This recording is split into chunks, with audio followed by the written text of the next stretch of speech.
Did you hurt your hand? It's large. It's large. I was able to get the whole thing in my mouth, though. LT's Trash is presented by Bud Light. Easy to drink, easy to enjoy. We start first. Brazilian football icon Neymar has gone full Bruce Wayne, splashing roughly $65 million on a fleet of Batman-themed vehicles that includes the iconic Tumbler Batmobile. This is when you've got too much money. Yeah, well, that's a good-looking jet, though, isn't it? Oh, the jet looks great. Like, if I had a private jet, I wouldn't care what it looked like. Just having one would be great. But if I cared what it looked like, I'd go with that. Yeah. It's a good-looking jet. 33-year-old shared photos and videos of the armored Tumbler parked alongside his helicopter and private jet, captioning the post, "Dreams can come true." Yes, kids. Dream. Now, Neymar's Batman obsession is well known. I didn't know it, but this latest spree takes it to a... Neymar. Whatever his name is. This is the soccer player? Yeah, how much has he made? Apparently a lot. He got signed to the Saudi club. It's like Al something. And they gave him a lot of money. Well, his net worth is estimated to be $420 million. Well, he better for you, having all these toys. I mean, you burn through that in a hurry spending like this. Now, according to Supercar Blondie, the helicopter is an Airbus H-145 valued at around $13 million, while the private jet, the Dassault Falcon 900 LX, reportedly costs $50 million. The high-end Tumbler replica set Neymar back about $1.5 million. Okay, multiple choice. Most likely he dies by the Batman Tumbler, the helicopter, the private jet, the cartel, or Saudis. Oh, wow. I didn't know you were going to throw the cartel and Saudis in. D&E were of the interesting. three right there, I would go the helicopter. No, you know what? Helicopter is the most dangerous. It is. But here's my argument. Of the three, he'll be driving the car. A pilot will be driving the other two. I trust the pilot to be more level-headed and in control. He's going to be in that car. I trust the Batmobile to have some safety features. Yeah, that's what I was going to say. Like, you'd have to take that thing off a cliff to kill you. There's some clips in that picture. There's some clips in that video. Do you drive that sitting on top like he's doing? I don't know if that's street legal, though. No, he's just sitting on top to look cool. There we go. Now he's on the inside. Yeah, how fast does that go, though? Because you got to get up to speed if that's going to kill you. Based on the movies, a little motorcycle comes out of that thing, too. I don't know if it does it on this one. Not in real life. Oh, okay. Birthday celebration in Bukhara nearly turned into a tragedy after cake sparklers ignited hydrogen-filled balloons, creating a sudden fireball just inches from the guest of honor's face. Oh, wow. Like, sparklers always a bad idea, and this is what caught the Swiss resort on fire where like 150 people died or something crazy. Yeah. Like, I don't understand the... sparklers can kind of look cool, but I also, I don't think anybody is aware enough to know that it's going to flame up like that if it pops up. They don't teach Hindenburg in class anymore? Yeah, this is all hydrogen. That's why the Hindenburg went down. Well, you're not thinking that. When you got a sparkler next to a balloon, you're not thinking of the Hindenburg. Yeah, it did happen. Life comes at you quick, right? Now, the frightening incident involved Noza Usamanava. Does Noza still have one? Waiting by the entrance of a shop when friends and relatives surprised her with the balloons and birthday cake. CCTV footage shows the excited person standing near the doorway moments before the decorations suddenly catch fire. And they said that it is to blame on the hydrogen. Well, you watch the slow replay, and she is coloring on eyebrows for a few days. Yeah, you could smell. You ever done that on the grill, and all you could smell is burnt hair? It's a terrible smell. Yeah, it is a bad smell. No, I just shaved mine off before SEC Media Days by accident. I remember that. There's a bunch of shit on the floor before, though. Yeah, I thought that was all from the balloons. Yeah, that's not from the balloons. Yeah. Yeah, somebody needs sweet. I tell you. No, I think they did the popper. Oh, a confetti popper? Yeah. Hey, I wonder how many more times we're going to get Waymo stories, because the more and more you go to bigger and bigger cities, the more you see Waymos. Buddy, they were all over L.A. Yeah, all over L.A. Listen to this one. A Waymo self-driving car was seen driving down Phoenix light railroad tracks this week. Oh, my. Forcing a passenger to flee the vehicle before it continued along the tracks near an oncoming train. That's alarming. Now, video taken by a bystander on Wednesday shows the moment the self-driving car stops on the tracks just before an oncoming light rail approaches. Passenger runs out of the vehicle before the car continues to drive down the tracks near another train. Quote, I actually felt a little sorry for the car. It obviously made a bad decision and got itself into a difficult place. This from Andrew Maynard, an emerging technology professor at Arizona State. Maynard said these situations are rare, but they do happen. Quote, this is exactly one of those edge cases, what we call them, something unexpected where the machine drove like a machine rather than a person. Waymo vehicles are equipped with 29 cameras, have their routes and systems updated weekly. However, in the area where the incident happened, there was construction. Yeah, and I would say that, it is still satellite GPS, as good as that is. I mean, we're only talking 12 feet from it being in the right place. And it appears, based on this video, it recognized its error. It's trying to get back on the road now. But meanwhile, there's an oncoming train. Yeah, I'm not sure I would know how to get out of the car. Well, that's the thing. What if Waymo's like, I'm going to lock this guy in? Yeah. Yeah, your trip is still active. Doors are locked for your safety. At that point, you break the window. That's all you can do. That's hard to break a window. It is, We Jim. make it sound like it's so easy. It is, but I'm going to try to break that window If you before got one I of those sit there little with the tools. train. Yeah, they make those little tools that it's like a pen, and a you bottle ca- opener, and you carry and one of those in a window Waymo? In smasher. front pocket? Yeah. I mean, you really would have to donkey kick on your back. Yeah. I'm getting out as quick as I can, though, no doubt. Now, that train's not going extremely fast, but... Now, while incidents like this may draw skepticism about how safe these cars are, Maynard said he believes they are likely safer than human drivers. I would agree with that. You don't have the distractions you've got with human drivers. Yeah. No, but I've never driven on train tracks either.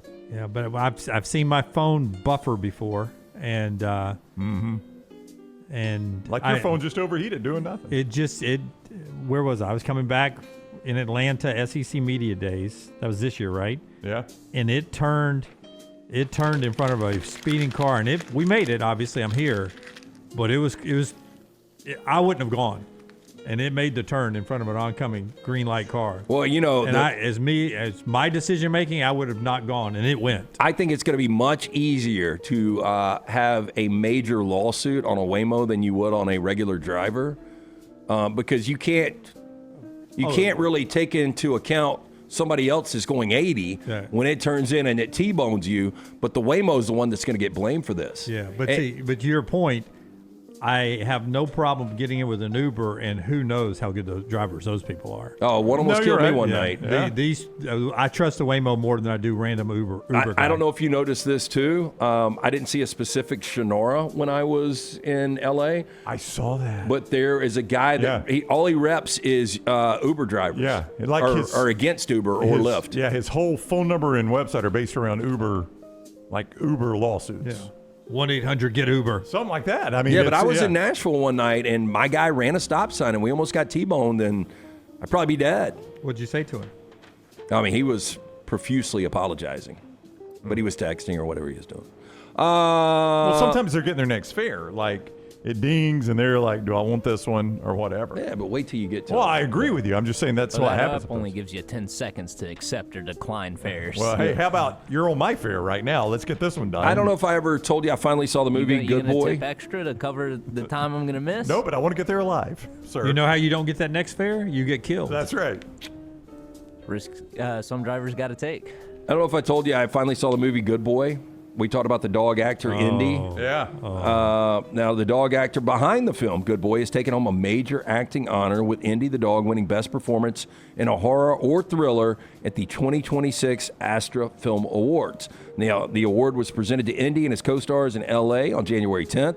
The award recognizes performances across horror and thriller releases, making Indy's win a rare moment for an animal actor. Now, Good Boy, psychological horror film, centers on a man and his dog as they become isolated in a remote home, with much of the tension driven by the dog's reaction to unseen threats.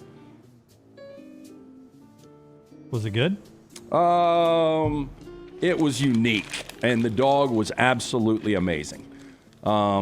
You guys would absolutely hate the movie. Real picture or? Yes, that is him. This is not a real picture. Yeah. I wish it was. This is the real picture. Oh, I like that. It's a good-looking dog. Pretty dog, yeah. Can I just tell you I was so sad when I got to work today. I had to tell Forrester about what I saw coming to work. Oh, I saw this. It was deer? still there. Oh, Yeah. wait. I didn't know what was going on with that. This was off of a church sermon on Sunday, where God appears to you in the world in different forms and fashions, and how you react to them is how you react to God. And, whether it's the immigrant or, somebody who's homeless and such like that, immediately in front of the fire department on 280 by the Cabo River, I get over into the right lane because that's my turn lane. And I'm about to get over where I normally do, and a deer has been hit. And there's no blood, there's no carnage or anything, but you could tell he's been hit, and he's limp from about mid-spine to his back end, his legs. He's not moving or anything, but he's setting up, and he's aware, and he's looking around. Doesn't seem to be screaming in pain, but he can't move. Yeah, seemed to be in good spirits, honestly. So I couldn't figure out what had happened. Still alive. Probably in shock. When I came through, which was about 7:40-ish. Okay, so mine was about 6:55. So about less than an hour after you, animal control was there, and they had that. So it's where it goes from 3 lanes to 4. So he was right at the start of that 4th lane, which right by the fire department. Normally, I'm diving into that lane as quick as possible because that's our turn for this building. And I saw up ahead the flashing lights, and it was animal control was sitting there blocking that merge right there because that's where the deer was. So was he alive when you came by? Yeah, and it seemed to be in good spirits. It was just like sitting there looking around. Update, when I went by, dead as a hammer, had a rope around his neck tied to a utility pole. Lance. I'm not exaggerating. That's terrible. Like, I don't know why. It's not like they hung it, but there was a rope. Well, they were trying to keep it from running away, obviously. Yeah, but he was dead as a hammer with the rope around his neck. If what your theory is, you got to kill him. You can't. Oh, yeah. Obviously. Yeah, well, that was my... Euthanize him on sight. That was my, with the sermon, my thought there, should I get out? There's no way to help him. Should I get out and let the fire department know? Surely one of the great Americans in the fire department is going to have a gun. Do we walk out and put it out of its misery? There's no way to take it to the vet, I don't think, and save it. Yeah, I mean, what were you going to do? Get out and kill it with your passive aggression? No, I was going to get out and go to the police, the fire department, and one of them had a gun in the truck, I'm sure. Yeah. And one of them would have been man enough to walk out there while I was crying and clutching my pearls and put a bullet in its head. But it was wide-eyed, and it was... As Brown said, of good spirits and just sitting there. I couldn't figure out what happened. I thought maybe it had given birth right there and was with its babies. I didn't know it had gotten hit. Did not know it did. I mean, obviously it's a deer. It didn't understand what was happening, that it couldn't move its back legs, and it was just there. My buddy. So sad. It was sad. You guys know my buddy David. And I thought of you instantly because you would have no problem going and putting a bullet between its eyes. Well, yeah. I mean, that's the especially humane if it was thing a to puppy. do. That's the humane thing, Jim. My buddy David, y'all know my buddy David. He told me this story one time that it was in a rut when all the deers are, they're in heat, and a female had been hit, a doe had been hit on 450 or on 119, and he said I saw the buck coming out of the woods, and all he could see was a doe sitting still. And he's like, I knew what was about to happen, so he goes, Necrophilia? I go and turn around, and by the time I get back. There's 4 dead deers. By the time I get back, the buck is in full throttle. Oh, no. And he goes, I'm honking my horn trying to get it to run away. It wouldn't get run away. He goes, eventually got hit. I mean, he's right in the middle of the road. Yeah. He saw that buck's not selected at all. That's a song Brown's never heard. Roofy the red-nosed reindeer. Damn. That's a tough way to go. But as I told David, I was like, man, I got to imagine the buck went out about as happy as he could be, though. Right? Roofy the red-nosed reindeer, the reindeer games you don't want to play. Not the Christmas you're used to, Brownie. Tyler said plot twist. The rope LT saw was the one Brown used on the deer. Yeah. Not true. Not shocked. That is Trash Today.